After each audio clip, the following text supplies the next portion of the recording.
भी और नए नए पंख फैलाकर उड़ने वाली एक कवित्री एक दायित्व दिया गया है कि कुछ कविताएं भी सुना। मुझे लगता है पहले मैं अपनी चिर परिचित भूमिका में आऊँ, क्योंकि अध्यक्ष वक्तव्य मेरा मुझे इसलिए ज़रूरी लग रहा है कि आज के कविता पाठ को लेकर मुझे मेरे मन में दो प्रतिक्रियाएं एक साथ आई। तो उन कविताओं की जगह पहले मैं दो प्रतिक्रियाएं रख रहे हैं आपके साथ। सबसे पहले तो कलावती जी ने एक बात कही, केंद्र नहीं है, हाशिए का विस्तार हो गया। मैं इसमें थोड़ी सी सुधार करके इसे एक नया रूप देना चाहती हूँ कि दरअसल स्त्रियाँ शुरू से ही केंद्र में थी। स्त्रियाँ जहाँ होती है केंद्र वहीं से शुरू होता है, लेकिन परंपरा ने, संस्कारों ने, वर्जनाओं ने, व्यवस्थाओं ने और आचार संहिताओं ने उसकी आंख पर गांधारी पट्टी बांध दी होती है कि वह भेड़ बनकर हुजूम के पीछे चलने लगती है और अपनी ताकतों को भुला देती। तो हाशिया अब मुख्य धारा हाशिया बन गया है। हम केंद्र में हैं, वो तमाम अस्मिताएं जो वर्षों से, सदियों से पददलित रही हैं, वर्जित रही हैं, और इसलिए मुझे बहुत खुशी होती है कि हम यहाँ आदिवासी स्त्रियाँ, दलित स्त्रियाँ, सवर्ण स्त्रियाँ, सारे भेद और विभाजन मिलाकर सिर्फ और सिर्फ एक शक्ति का रूप बनकर यहाँ हम अपने प्रतिरोध की आवाज को दर्ज करने के लिए आए। दूसरी बात, ये विभाजन, ये वर्जनाएं, ये विषमताएं, ये वर्गीकरण, ये सब तो षड्यंत्र है ना, सत्ता के, ताकत के षड्यंत्र, कि संघासन न मिल जाए, कि कुर्सी न छिन जाए, और इसीलिए स्त्रियों को कुमुख बनाकर कभी विषकन्या, कभी अप्सरा के तौर पर प्रशिक्षित किया जाता है अपनी कुर्सी के पायों को मजबूत करने के लिए। स्त्रियां तो वर्ग और विभाजन मानती ही नहीं, उनके पास तो सिर्फ और सिर्फ ममत्व है, बहनापा है, बंधुत्व है। मैं यहाँ बंधुत्व को बहनापा कह रही हूँ। उनके पास एक मनुष्यत्व होने का, एक उर्वरा शक्ति होने का प्रकृति प्रदत्त भाव है, उसी का ही वो संपोषण करती हैं, उसी का अंकुरण करती हैं, उसी को सींचकर एक वट वृक्ष बनाती हैं, और फिर एक पेड़ जिस तरह से अपने फलों में बीज को छुपाता है और नष्ट होने के बाद नष्ट नहीं होता, पुनः बीजों के माध्यम से प्रस्फुटित होता है, उसी तरह से स्त्री एक आद्या शक्ति है, एक उर्वरा शक्ति। तो स्त्रियां विभाजन नहीं स्वीकारती, साथ अपने भाई का रिश्ता बनाती और संस्कार देती है आने वाली पीढ़ियों को कि यही तुम्हारे मामा है। वो मामा नहीं जिसे पिता ने महल दुमहले दिए हैं और तुम्हें विदेश दिया है। वहाँ अमीर खुसरो ने स्त्री की जिस पीड़ा को बाबुल काहे दियो परदेश, और उस पीड़ा को इसका आज भी अपने सपनों के माध्यम से व्यक्त करती आ रही है।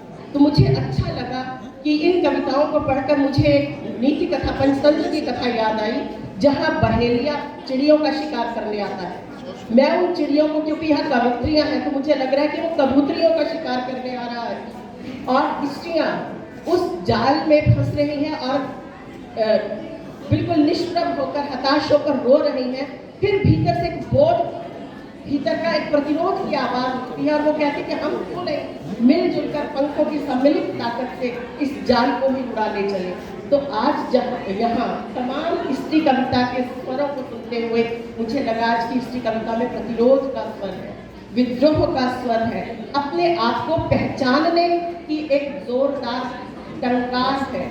वह टंकार नहीं जो वैदिक ऋषिकाओं में, चाहे कपाला हो चाहे कोशा हो, वो ये कहती है कि हे ईश्वर, मुझे तपस्या का फल दो, मेरे पिता का गंजापन दूर कर दो, मेरा कुष्ठ रोग दूर कर दो, और मेरे भावी पति को सुख समृद्धि दो, और मुझे संतान दो।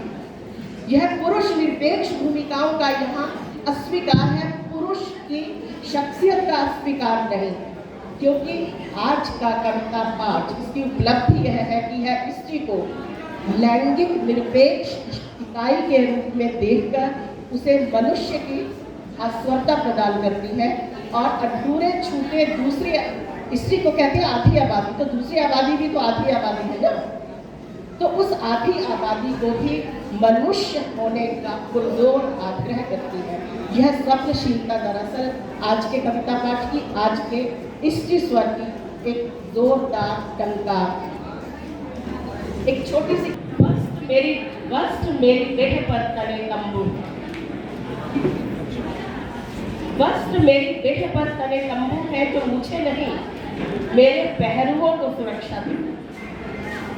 मेरे पहरुए धुनिए हैं और है रंगरेज, लाद देते हैं मुझ पर थान के थान, कपास की उजली कली से कच्ची नरम मुस्कान छीन कर। रंग कर थानों में फैली अजगरों लंबाइयां ढांप देना चाहते हैं मुझे कि करूं परिक्रमा उनकी, करता है जैसे कोल्हू का बैल।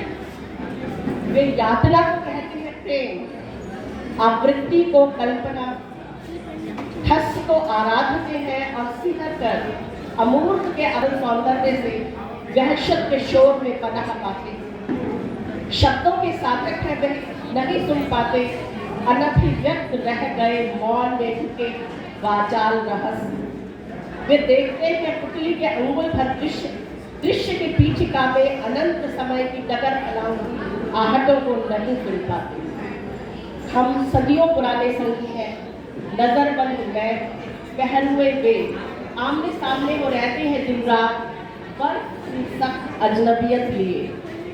बेचारे पहनुए, केंचुल को समझ मेरा तन हिफाजत से लगे रहे और मैं ललियत ठीक उनकी नजर के सामने निकल गई नंगे बदन।